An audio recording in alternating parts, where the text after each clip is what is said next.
Okay. Thank you so much. Could you quickly say who you are, what your job title is, and where you work? Hi, I'm Sam Craig. I work for Mondotica, and I'm the Creative and Brand Director.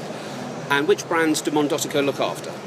Oh, it's a long list of brands. Our biggest brand is Ted Baker by Value Sales. Our second biggest brand is Pepe Jeans, which does very well for us in Asia and also does very well for us in Europe. The biggest success story for us in Asia is the Anna Sui eyewear brand, which we've developed specifically for the Asian market. We also license Hackett, Cacharel, Christian Lacroix, and we've just signed 3 new licenses: Yohji Yamamoto, Spine, which is a new hinge technology that we're working on, Jules, which is a UK license, and there's one more actually, so there's 4, and that's Marimekko, which is a Finnish brand. Oh, thanks for that.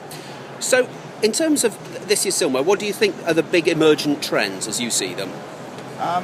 From my experience in eyewear, there's a pendulum which swings from metal to acetate, and it turns once about 3 to 4 years. And at the moment, a year ago, we were right up in the heavy acetate trend, and it's swinging back now towards metal. So there's a big demand for metal in the marketplace.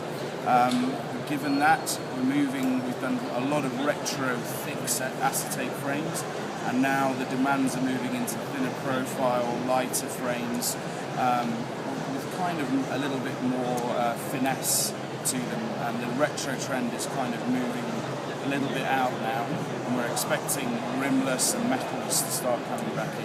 Well, with that in mind, where do you see the increasing sourcing coming from, given those changes? What are the market dynamics like now? I think that it's always a difficulty working with metal. It's always a challenge to really get the metal frames looking as good as acetate. It's a more difficult material to work with. So at the moment we're looking for innovations in the metal side.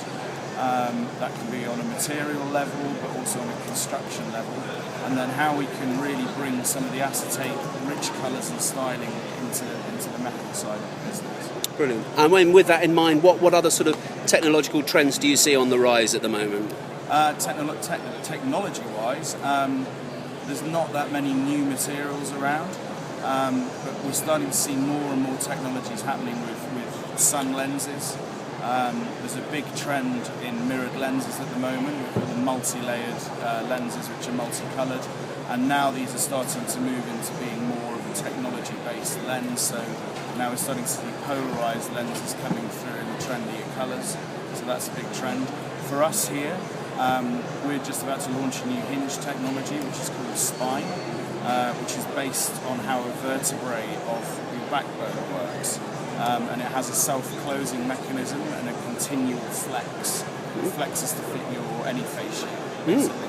So hinge trends are certainly a big one here. Sounds like a real innovation on the market for you. Yeah, it's totally new, designed by an Italian engineer, and we've licensed his product. We've designed it in France, and we're just about to push the button on production. Cool. Last question, what if anything do you think might be missing this year? What would you like to see more of at Silmo? I would like to see more quality manufacturing. I think that there's a lot of frame companies now are whipping out a lot of frames quickly and at a low price, and for me it's not really showing off what we do best as a market, which is creating great quality eyewear. So I'd like to see more of attention paid by a lot of factories towards the quality and the finishing and making sure that that's consistent in production as well and it doesn't fluctuate. We're also really looking to try and bring lead times down.